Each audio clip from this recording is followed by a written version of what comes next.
Oda set up a nearly unsolvable problem in Elbaf, where Imu, the final arc boss, arrived early in the story to fight the heroes, and he is simply too strong to be defeated by the Straw Hats at this point in time, meaning Oda needed to plant a plot device in advance that would allow our heroes to be able to defeat Imu here in Elbaf without having to overpower him in battle. And the answer Oda planned all along was that Imu's true weakness would be his avatar. Imu cannot retain full control of Gunko with her true self fighting to get out, meaning the Brook-Gunko connection is the key to resolving the final battle of this arc. But the memory of Brook alone is not enough for Gunko to regain control from Imu, which is why the true answer lies in something deeper: Brook's music. Elbaf's battle against God will end when Brook finally plays his music live for Gunko, because Brook's music not only stirs up memories of Gunko's past, Brook's music literally has the ability to move the soul.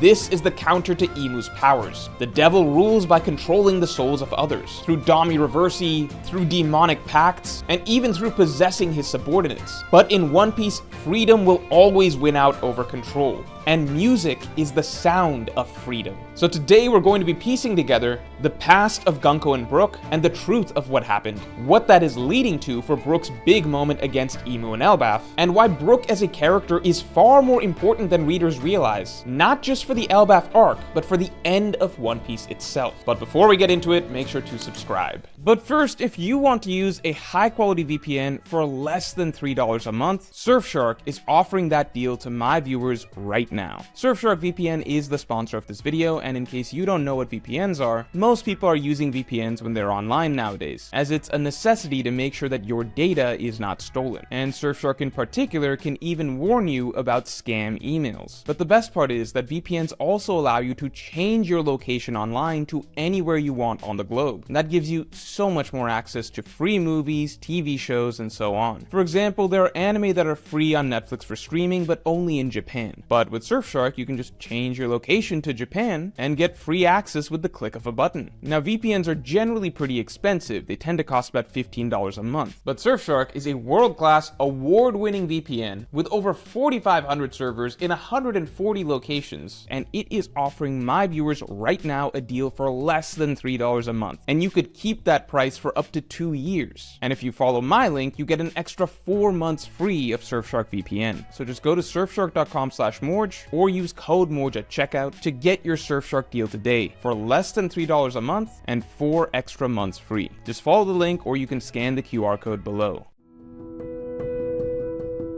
So to begin with, the biggest missing piece of the Elbaf storyline is a method to defeat Imu. Because at this moment in time, Imu is simply too strong for any of the heroes to defeat, and too strong to defeat even if all of our heroes combine their forces together. Even all 6 legends together at God Valley could not defeat him. The only character in Elbaf who is definitively stronger than the characters at God Valley is Loki. But the problem is that Loki has been severely nerfed for this arc. It was established that Loki was literally on death's door, and that now it will take him months to fully recover. As such, there is no chance that there is anyone on Elbaf right now who can actually defeat Imu. On top of this, timing-wise, it's just obvious that it is way too early in the story for Imu to actually be defeated. Regardless of whether or not Imu or Blackbeard is the final villain of the story, either way, both of them are only going down in the final war, meaning that narratively, Imu simply cannot be defeated here in Elbaf. However, at the same time, Imu does of course need to be driven out of Elbaf so that the giants aren't permanently enslaved by him. So the problem that we have been posed with is that Imu needs to be driven out of Elbaf, but he cannot be defeated in battle here. It's a seemingly impossible conundrum, but luckily Oda set up the perfect out in this situation, which is that Imu is only here in Elbaf through using an avatar, meaning they don't actually need to beat Imu, they just need to sever his connection with Gunko,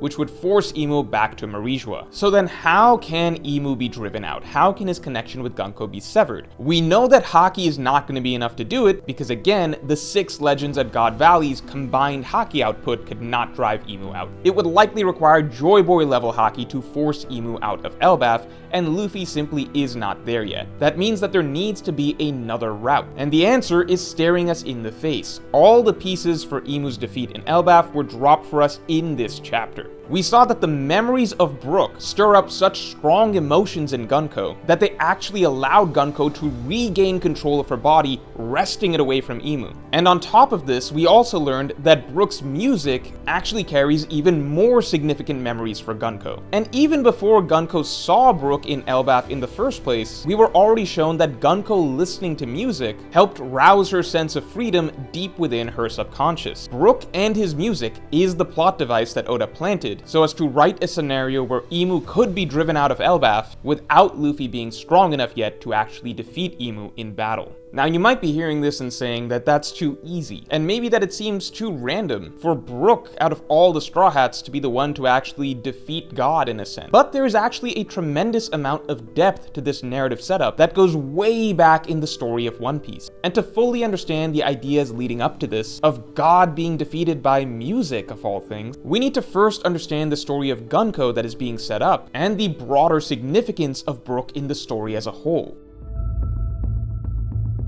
So to understand the story of Gunko, we need to look at the recurring idea in Elbaf of patricide, the crime of killing one's father. So the conflict that we've been given, that Brook believes that Gunko is evil because Brook believes that Gunko killed her father, is remarkably similar to the Elbaf giants incorrectly believing that Loki was evil because they believe that Loki killed his father, Harold. So assuming that much like with Loki, Gunko is actually innocent, or at the very least being misframed, why then did Oda write in this misconception for Brook regarding Gunko, where Brook hates her because he believes that she killed her father? Well, because if Brook were to pull out his guitar right away and play his music to free Gunko immediately, then that would resolve the plot of Elbaf too fast. There needed to be some necessary friction in between that prevents Brook from wanting to do that. Hence, Oda setting it up such that Brook actually dislikes Gunko at first. This will likely remain the case until he's able to understand her past. And after that happens, only then will we see Brook, of his own volition, wanting to play music for Gunko. At that point, the arc conflict will resolve, which is precisely why Oda has put in some barriers to Brook and Gunko's relationship. Brook still thinks Gunko is evil, he doesn't understand that she is possessed right now in the first place, and he likely doesn't understand that he, and particularly his music, could be the key to awakening Gunko's true self and driving Imu out. So we've got a sufficient amount of storytelling to get through before Brook actually starts playing music for her. Now, in terms of entangling the mystery of what actually happened with Gunko, again, the parallels between her and Loki are striking, in that they were both accused of killing their fathers, but in reality there was so much more to Loki's story,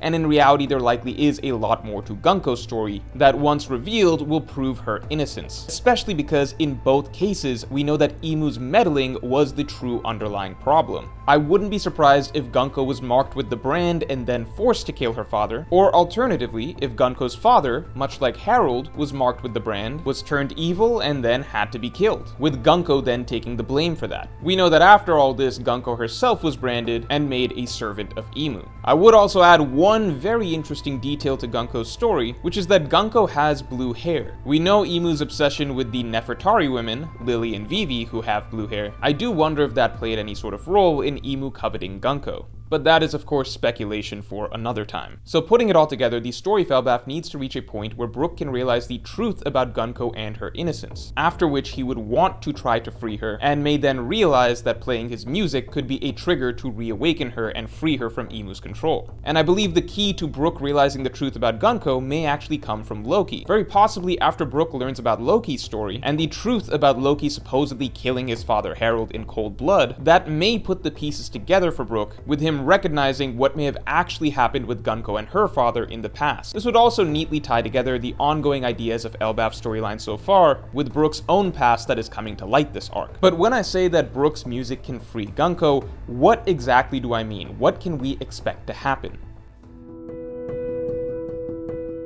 So if you want an excuse for a character to be able to break Imu's control, essentially God's own powers, you need some really strong setup, and Oda has definitely done that here. Looking at everything Oda has planted, first we've already of course seen that Brook's memories affect Gunko and allow her to at least temporarily regain control. But second, even without Brook there, we saw that Gunko listening to Brook's music, even just through headphones, seemed to subconsciously break through her brainwashing to some degree. So music has also been set up as a trigger to help Gunko fight Imu's control. These two triggers together suggest that Gunko listening to Brook's music live from Brook himself should provide an even stronger trigger than either of these two things individually, especially considering Gunko has strong memories of listening to Brook's music when she was young. But the final piece of it all is that Brook's music also literally has some degree of magical properties, as Brook is the Soul King. His music can literally move the soul. This is Oda taking an idea that has so far been symbolic in One Piece, that music is the sound of freedom, and making it literal through the character of Brook. And this is the final piece of it all to understand, that we are reaching a point in One Piece where music is actually becoming fundamentally important to the narrative. It is now more than just for celebrating at the end of arc parties. Music is about to play a huge role in Elbaf and in the final arc itself. But first, you can become your favorite admiral with the first ever Admiral hoodies.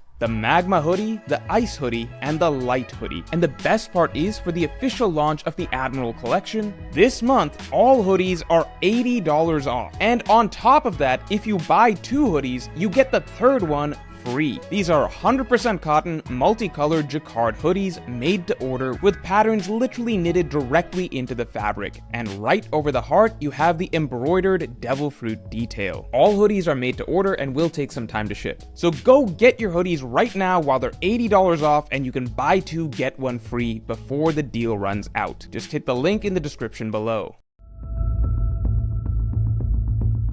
So we've been seeing the literal impact of music more and more in One Piece recently, with Nika and the power of the Drums of Liberation. But the true significance of music was actually planted much earlier in the story. Skypiea heavily centered around the idea of the Song of the Island, a song that the people of the land were waiting centuries to hear that would signify the end of war. And as we saw in Skypiea, God finally fell when the Song of the Island rang out. So consider the significance of what Oda is foreshadowing right there. Brook is this character who from the beginning has been regularly underrated, both by readers and by the characters within the narrative of One Piece itself. From the get-go, it was repeatedly pointed out to Luffy that, hey, we don't actually need a musician on this crew, that's not a priority. You have Straw Hats literally saying things like, we don't really need Brook, and Brook is forced to beg to not be left out of things. None of the Straw Hats even wanted Brook to join in the first place. But part of the brilliance of Brook is precisely that he is so much more than what he appears to be on the surface.